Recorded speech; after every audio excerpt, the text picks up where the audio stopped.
बिस्मिल्लाहिर्रहमानिर्रहीम। अस्सलाम वालेकुम। आज मैं बना रही हूँ चटखारेदार टिक्का, जो कि बहुत ही मज़े का बनेगा। तो चलें इसको शुरू करते हैं। इसको शुरू करने से पहले अगर आप मेरे चैनल पे नए हैं तो मेरे चैनल को सब्सक्राइब ज़रूर कर लीजिएगा। 2 लेग पीस लिए हैं मैंने, इसमें कट लगा लेंगे। थोड़ा सा गहरे गहरे कट लगाइएगा ताकि मसाला अच्छे से इसके अंदर चला जाए। अब इधर हमने 2 टेबल स्पून लेमन जूस लिया है, 1 टेबल स्पून लहसुन अदरक का पेस्ट लिया है, 1 टीस्पून नमक लिया है, पिसी मिर्चें ली हैं 1.5 टीस्पून, ज़ीरा पाउडर 1 टीस्पून, हल्दी 1 टीस्पून, गरम मसाला 1 टीस्पून ली है, जर्दे का रंग लिया है 1 टेबल स्पून।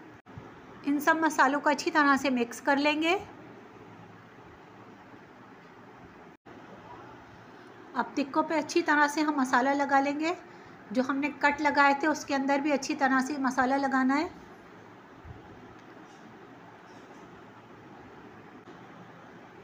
अब इसको मैं 2 घंटे के लिए ढक के रख दूंगी।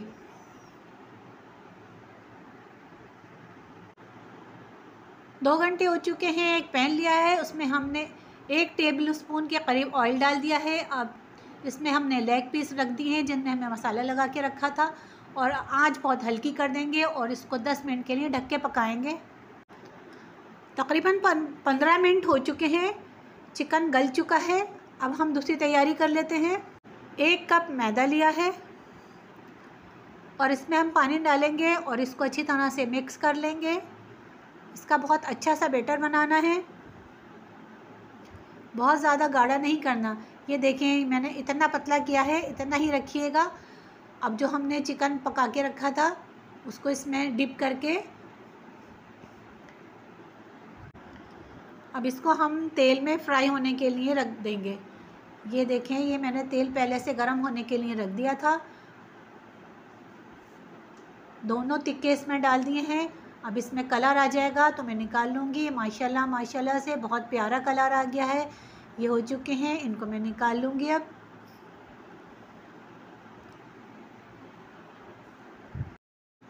माशाल्लाह माशाल्लाह से बहुत ज़बरदस्त हमारे टिक्के बने हैं और गल भी बहुत अच्छे गए हैं। रायता, चटनी, सलाद बनाएं इसके साथ, ये बहुत ही मज़े के लगेंगे। अगर आपको मेरी रेसिपी पसंद आई है तो मेरे चैनल को सब्सक्राइब करना ना भूलिएगा। लाइक भी कर दीजिएगा और कमेंट्स करके बताइएगा आपको कैसे लगे। ये बहुत ही मज़े के टिक्के बने थे। ये देखें, ये अंदर तक से बहुत अच्छे से गल गए हैं, बहुत मज़े के बने हैं। ज़िंदगी रही तो इंशाअल्लाह एक और रेसिपी लेके हाज़िर होंगी। दुआओं में याद रखिएगा, अपना ख्याल रखिएगा, और जब आप ये टिक्के बनाएं तो मुझे कमेंट्स करके ज़रूर बताइएगा कि आपके कैसे बने।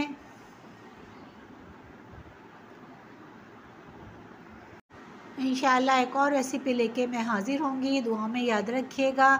अल्लाह हाफ़िज़।